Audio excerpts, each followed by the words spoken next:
పరీక్ష పాస్ అవ్వాలంటే శ్రద్ధగా చదవాలి. శ్రద్ధ, భక్తి, శ్రద్ధ భక్తి పెట్టి సమయం కేటాయించి శ్రద్ధగా చదివితేనే మార్క్స్ మనము పొందగలము. అవునా?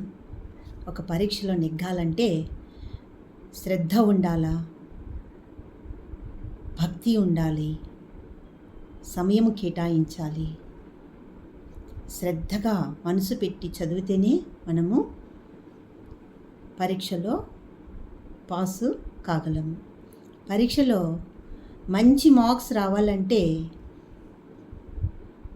చదివిన దానిని బట్టి మార్క్స్ పొందగలరు. అవునా? పరీక్షలో మంచి మార్క్స్ రావాలంటే చదివిన దానిని బట్టి మార్క్స్ పొందగలరు.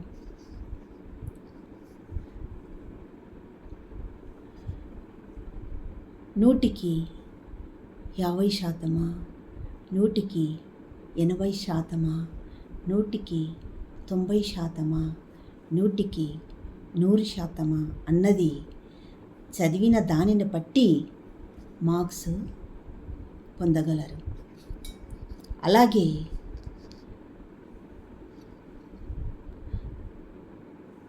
దైవాత్మ నడిపింపు గలవారు దైవాత్మ జ్ఞానముతో నడచగలరు. దైవాత్మ ఉండాలంటే మనలో భక్తి ఉండాలి. భక్తి ఉండాలి అంటే ఏ లోక గుణము అనేది లేకుండా పోవాలి. మనలో భక్తి, దేవుని యందు మనకు భక్తి ఉండాలి అంటే లోక గుణము అనగా శరీరేచ్ఛల నడి విష ప్రవర్తన లేని నాడు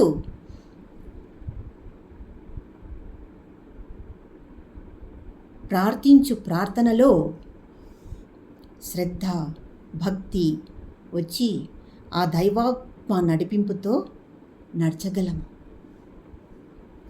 ఎప్పుడైతే మనలో దైవాత్మ ఉంటుందో పరిశుద్ధ గ్రంథం యొక్క మర్మము మనకు దేవుడు తెలియపరుస్తాడు. మనలో ఎప్పుడైతే దైవాత్మ ఉంటుందో పరిశుద్ధ గ్రంథం యొక్క మర్మము ఆ దేవుడు మనకు తెలియపరుస్తాడు. పరిశుద్ధాత్మ మనలో ఉండాలంటే లోకాశలో అనడి శరీరేచ్ఛల నడి విష ప్రవర్తన మనలో లేకుండా ఉండాలి.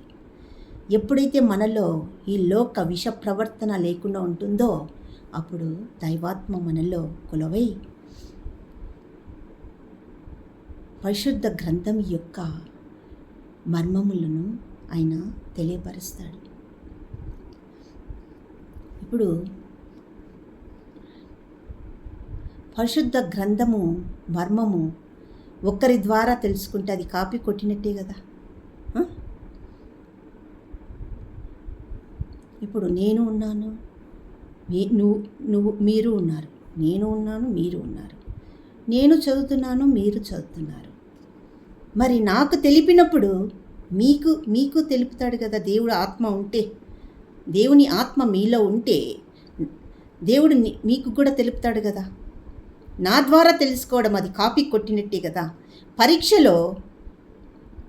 పరీక్షలో పాస్ అవ్వాలంటే మీరు చదవాలి, శ్రద్ధ పెట్టి చదవాలి, మనసు పెట్టి చదవాలి, భక్తి పెట్టి చదవాలి. చదివినప్పుడే మార్క్స్ అనేది పరీక్షలో నెగ్గి పాస్ కాగలరు. మార్క్స్ కూడా చదివిన దానిని బట్టి పొందగలరు. అలాగే దైవాత్మ నీలో ఉంటే పరిశుద్ధ గ్రంథం యొక్క మర్మము తెలుసుకొనగలరు. ఒక్కరి ద్వారా ఇప్పుడు పరీక్షలో పాస్ అవ్వాలంటే చదవాలి. నువ్వు చదవనప్పుడు, శ్రద్ధ పెట్టనప్పుడు పరీక్ష ఫెయిల్ అవుతావు. నువ్వు పరీక్ష పాస్ కావాలంటే నువ్వు శ్రద్ధ పెట్టినప్పుడు పాస్ కాగలవు. శ్రద్ధ పెట్టనప్పుడు ఎలా పాస్ కాగలవు? ఒకరి మీద ఒకరి ద్వారా చెప్పించుకొనుట అది కాపీ కొట్టుటే. అలాగే దైవాత్మ నీలో ఉంటే పరిశుద్ధ గ్రంథం యొక్క మర్మము తెలుసుకొనగలవు. దైవాత్మ ఉండాలంటే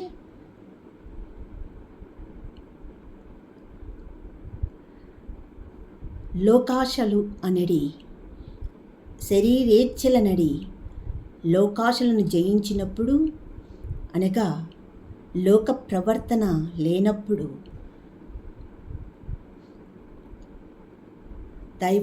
దైవ గుణము వారిలో వస్తుంది. దైవ గుణము వచ్చినప్పుడు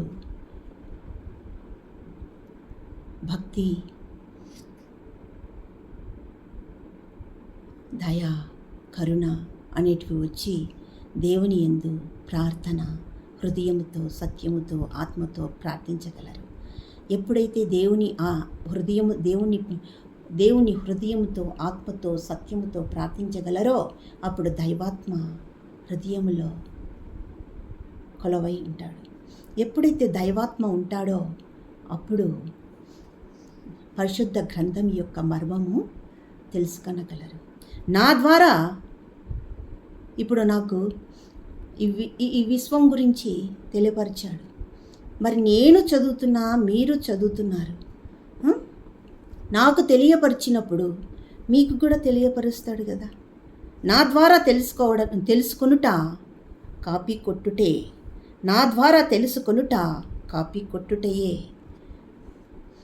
ఇప్పుడు నేను చదువుతున్నా పరిశుద్ధ గ్రంథం, మీరు చదువుతున్నారు. నాకు తెలిసినప్పుడు మీకెందుకు తెలియడం లేదు? దేవుని ఆత్మ ఉంటే దేవుని యొక్క మర్మములు తెలుసుకొనగలరు. చదవండి, పరిశుద్ధ గ్రంథం చదవండి. పరిశుద్ధ గ్రంథం దేవుని ఆత్మ ఉంటే దేవుని మర్మములు తెలుసుకొనగలరు. ఇప్పుడు నాకు తెలిసినప్పుడు మీకెందుకు తెలియడం లేదు? ఇప్పుడు నా ద్వారా తెలుసుకొనుట కాపీ కొట్టుటే కదా. అది దేవుని ఆత్మ పొంది పరిశుద్ధ గ్రంథం యొక్క మర్మములను తెలుసుకోండి.